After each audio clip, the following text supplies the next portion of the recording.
Tonight, on the eve of another dramatic phase in an escalating trade war.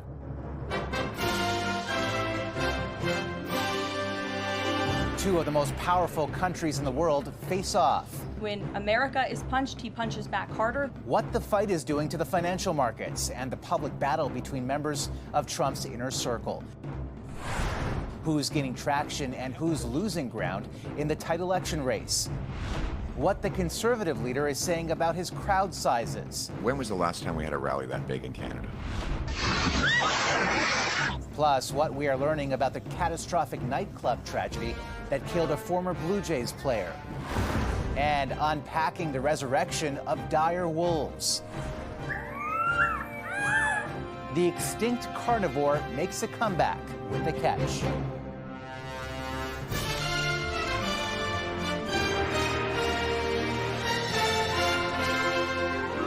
CTV National News with Omar Sachedina. Good evening. A major new front is about to open up in Donald Trump's trade war, triggering an economic clash between two global superpowers. At midnight, Chinese goods entering the U.S. will face cumulative tariffs of 104%. That's also when Canada's counter tariffs on American autos take effect. CTV's John Venevelli-Rao leads us off with how markets reacted and how the White House is reacting to another feud in Trump's own team. At the opening bell, stocks rose sharply after a savage three-day sell-off that saw some investors this morning bet the worst might be over. Front and center this hour, the rebound in stocks. S&P looking for its first positive day in 4. And with America's Treasury Secretary saying nearly 70 countries have approached the U.S. to talk tariffs and make deals, the markets seem to respond positively. The Dow initially up more than 1,400 points. The news that they're talking with South Korea, the news that they're talking with Japan, the news that they're talking with Taiwan is helping to calm the jittery nerves. But it didn't last. Put today's bounce into the entry of classic bear market bounce. Markets sliding and the S&P 500 closing below 5,000 for the first time in nearly a year, as the White House said it would forge ahead with tariffs against China, totaling 104% and starting just after midnight. After China ignored Donald Trump's demand it remove retaliatory tariffs. It was a mistake for China to retaliate. The president, when America is punched, he punches back harder. China calling it bullying and blackmail and says it will fight to the end, a standoff that sent stocks spiraling downward. I think the big bogey is China, and until the U.S. and China can get on the same page, then we're going to continue to see volatility in the market. Meanwhile, with tougher tariff penalties set to be imposed on dozens of countries, tensions are mounting between two of Trump's top advisors after Peter Navarro said this about Elon Musk. Elon's a car manufacturer, but he's not a car manufacturer. He's a car assembler. He wants the cheap foreign parts, and we understand that, but we want him home. On X, Musk calling Navarro a moron and dumber than a sack of bricks. These are obviously two individuals who have very different views on trade and on tariffs. Boys will be boys, and we will let their public sparring continue. A growing number of influential voices on Wall Street have been warning about a potential recession if the trade war escalates. The economy is weakening as we speak. Most CEOs I talk to would say we are probably in a recession right now. As for Toronto's main stock index, it was down about 1.5% and has now reached an 8-month low. Omar. All right, John, thank you. And for the first time since many Canadians put Wayne Gretzky in the penalty box over his ties to Donald Trump, the NHL legend publicly played down his political influence when he was asked about people using his name to further their agendas. I don't worry about those kind of things because you can't make everybody happy. But trust me, I have no political power with the Prime Minister or the President. That's between those two guys, and that's why you hold elections, and that's why people get to do what they want to do and say what they want to say. Speaking on the Ben Baruni Show on Toronto's 640 Radio, Gretzky added that he is a proud Canadian. He was seen with FBI boss Kash Patel over the weekend and also attended Donald Trump's inauguration. The U.S. president came to Gretzky's defense earlier this year in a social media post calling him the, quote, greatest Canadian of them all, and suggested he should be governor if Canada were to become a U.S. state. On the campaign trail, a day after being endorsed by former Prime Minister Stephen Harper, the Conservative leader made his pitch to clamp down on tax loopholes and also made a point of highlighting crowd sizes at a rally. Here's CTV's Jeremy Charon. Inside an Edmonton auto shop, Conservative leader Pierre Poilievre took aim at Mark Carney today with a pitch to close offshore tax loopholes. Mark Carney, like all Liberals, is a high tax hypocrite, making you pay more while he dodges his bill. The Conservatives have criticized Carney for using offshore tax havens during his time as chair of Brookfield Asset Management. CTV News previously reported Brookfield registered several of its entities in Bermuda, a country that has no corporate income tax. Asked today whether a Liberal government would condemn the use of tax havens, Carney had this to say. What's important is that we have an effective tax system, and that companies, every company, follows the rules of those tax to not just the letter but the spirit of those regulations. Carney has maintained he always followed the rules. Now Poilievre's Conservatives are pitching changing them. We will target tax havens, expose offshore fortunes, and bring the money home. All of this with the goal of reducing the tax burden on the people in this country. That would include, under a Conservative government, redirecting CRA resources away from small businesses and toward efforts to close tax haven loopholes. The NDP has also proposed policies to close tax loopholes and end agreements with countries like Bermuda. It all comes on the heels of the Conservatives' biggest rally yet in Edmonton Monday night, which Poilievre drew attention to in an interaction with a reporter today. How many people do you think we had last night? Thousands. Well, that's pretty obvious. I think you can be more precise than that. I don't, I mean, the party said 10,000 registered. There's reports of 15. I really can't say. One last question. When was the last time we had a rally that big in Canada?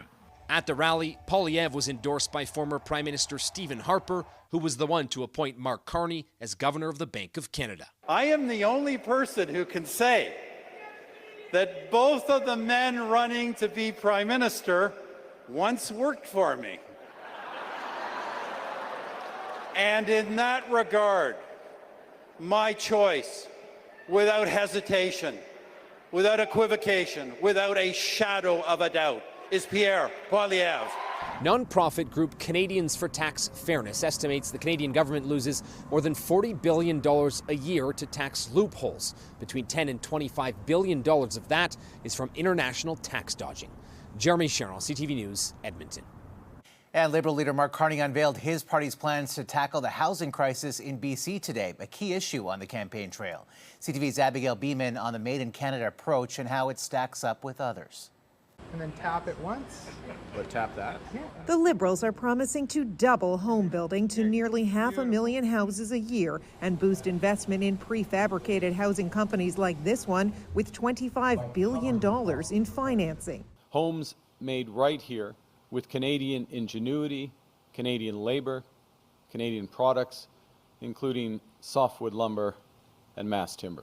Except currently, the vast majority of wood surrounding Mark Carney is not Canadian at all, says the company president. We have the opportunity from tree to house. It could be all Canadian, and I think we really need to work on doing that so that we can be independent and reinforce our industry. Housing is a hot campaign issue. Nearly half of Canadians are very concerned about housing affordability, according to Statistics Canada, and 1 in 3 say at least one person in their home has significant financial trouble due to increased housing costs, toughest for those under age 36. Homes in Canada should be for you and your family, not for rich investors to get richer.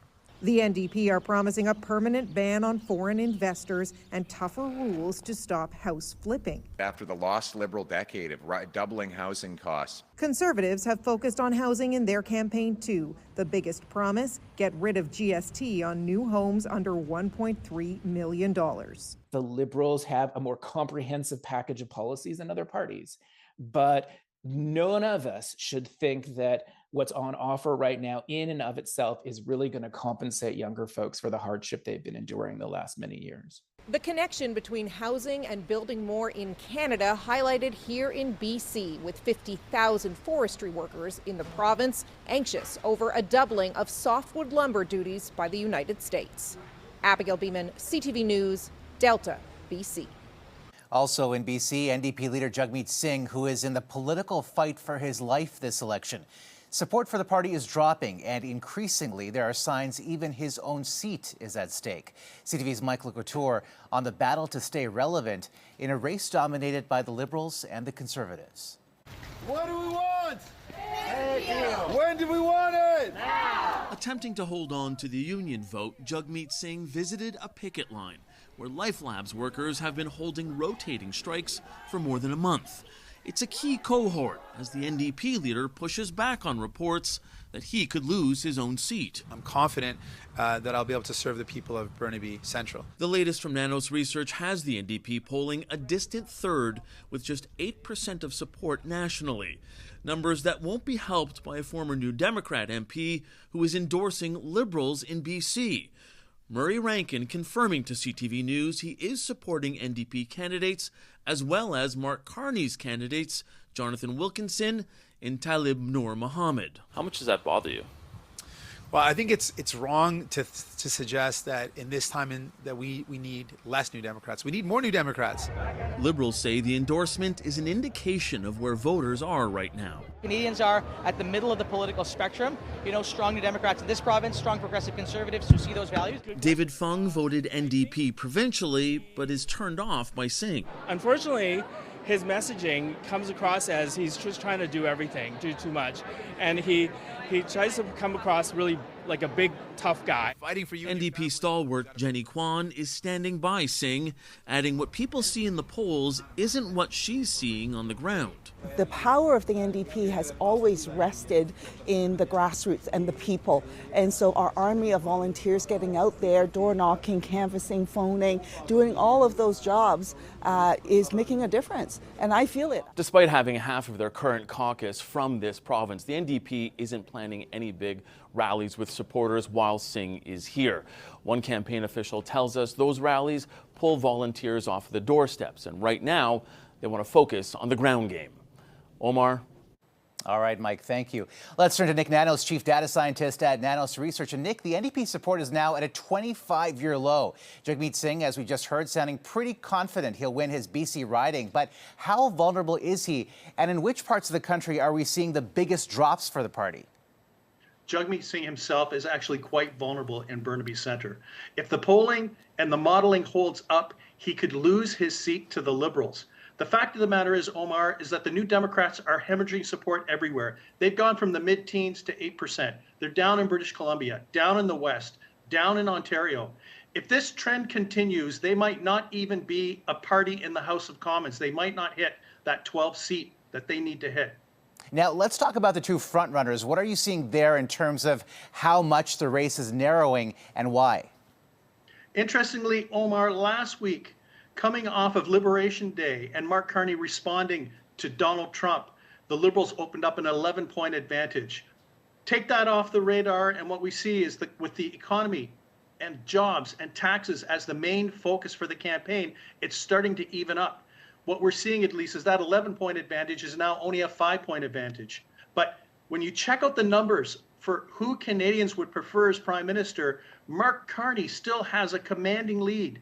49% of Canadians would prefer him as Prime Minister, while only 33% would want Pierre Poilievre. This speaks to the challenge that Pierre Poilievre has to re-engage voters.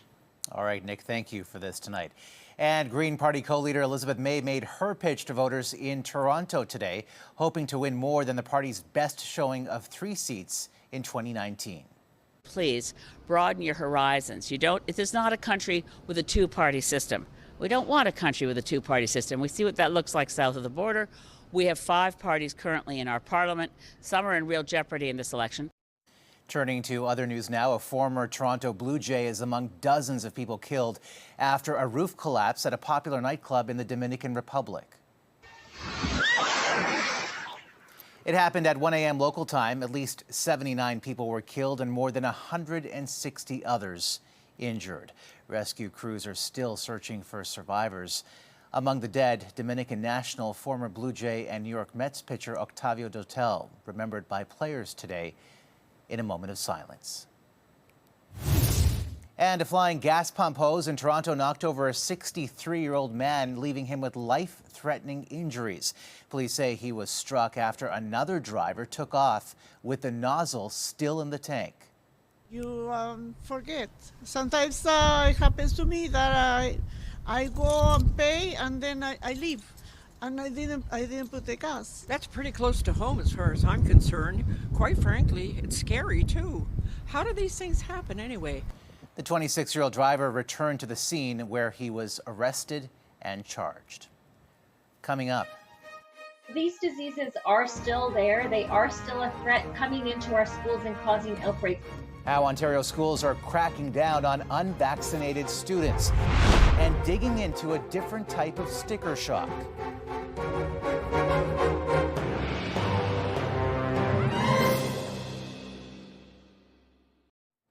Suspensions have begun for high school students in Canada's largest school board who don't have updated vaccination records. It comes as public health officials in Toronto crack down on immunization requirements during a measles outbreak. Here's CTV's Scott Lightfoot. Starting today, Toronto Public Health says it is issuing active suspension orders at 21 high schools across the city at issue vaccination records that are not up to date. Among these 21 schools, about 1,300 students were initially assessed, and 87% have been caught up compared to less than 25% when we started this in January. 173 students who still aren't in compliance will be issued 20-day suspensions. To return to school, the students need to update their records, get vaccinated, or provide a valid exemption. No one is being forced to be vaccinated, but you do need to comply with the law. Public health officials say current grade 11 students have lower vaccination rates due to school-based vaccination opportunities that were not available during the pandemic. Often they're going to need a tetanus, diphtheria, pertussis vaccine. And now we did see pertussis increase in Toronto last year.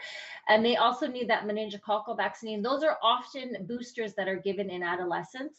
But it also includes like the measles, mumps, rubella vaccine. And we have certainly seen over 600 cases of measles just occur in Ontario, which is 6 times more than we've seen in the past 11 years. So these diseases are still there. They are still a threat to coming into our schools and causing outbreaks. The actions come in the middle of a series of measles outbreaks across the U.S. and southwestern Ontario. The state of New York has now added Ontario to a travel advisory warning its citizens about measles cases and reminding them about the benefits of vaccination against the virus. You know, we have people that are hospitalized. There's some people in the intensive care unit. This is not a benign condition. And so, you know, we have these safe, effective vaccines we've been using for a long time. And it's just really important to have those ongoing conversations so that anybody that has questions or concerns, we can address them. And hopefully, as a society, we can all come together and get vaccinated. Scott Lightfoot, CTV News. New no parking stickers showing up on cars outside a small business in Windsor, Ontario, are causing a big hassle for drivers. Drivers say they're literally getting stuck with warning stickers that are almost impossible to scrape off and question whether it's going beyond the bounds of simple enforcement. We had to walk to Dollarama and get alcohol, and we got ice scrapers and things like that. And even after 30 minutes of scraping it, it barely came off. The local dental office confirmed they are behind the stickers, which are being sold online and described as hard to remove, impossible to peel off in one piece, and designed to come off in tiny chunks. Still ahead, the ancient species making a comeback of sorts from extinction.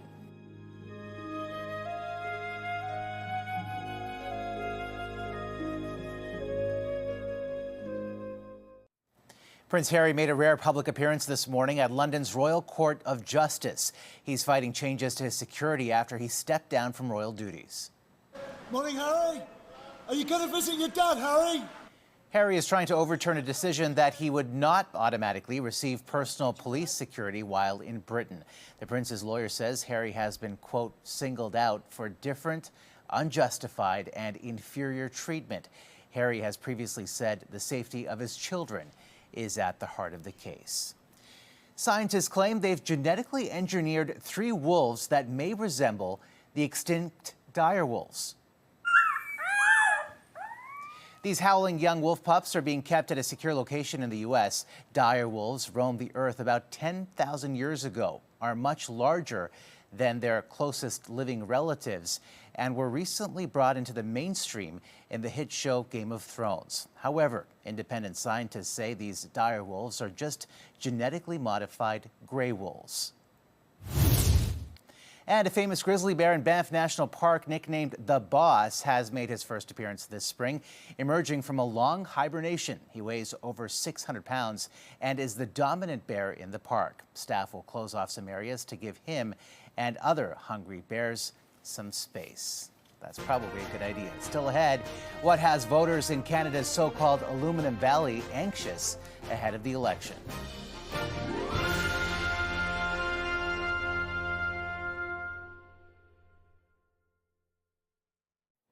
Tonight's Voter Snapshot brings us to the heart of North America's aluminum-producing region in Quebec, in the spotlight because of Donald Trump's trade war. CTV's Geneviève Beauchemin takes us to Arvida in Saguenay to hear what's on people's minds ahead of Election Day. The first bridge built of aluminum in the world crosses the Saguenay River. It's a powerful symbol of the roots of Arvida, once a company town built from a smelter. It's beautiful. Arvida is now a National Historic Site of Canada, with its 270 homes built for aluminum plant workers in just 135 days, and that was nearly a century ago. We stopped by Square Davis, named after the founder of the aluminum plant, Arthur Vining Davis. At the local coffee shop, we found Pierre Poilievre catching up on news. The retired teacher says he's concerned about the environment, but in the face of pressing concerns about tariffs and the economy, that has been swept aside. 2 doors down, Rémi Simard was picking up a bike he had repaired. I like Canada. I crossed Canada in a bike. Yeah. Long time ago? In 2010. 2010, so coast to coast? Coast to coast. Wow. It took 75 days, 7,500 kilometers. And everywhere the people was amazing. He says he would like politicians on the campaign trail to talk more about the military. We should have a stronger army. I thought that since many, many years, but now I think people with Trump, we know that we need a stronger army. And many here are just trying to determine just how wide-ranging the impacts of those 25% tariffs will be in the long run. A stone's throw from Davis Square, a church is being converted into a museum devoted to Arvida's history. On va savoir tirer notre jeu de l'épingle là ici. Director General Marianne Salès-Côté says she's confident Arvida will survive and thrive despite tariffs. After all, it has withstood other hardships over a century of history. Geneviève Beauchemin, CTV News, Saguenay, Quebec. And that's a snapshot of this Tuesday. For all of us at CTV National News, thank you for watching. Good night and see you tomorrow.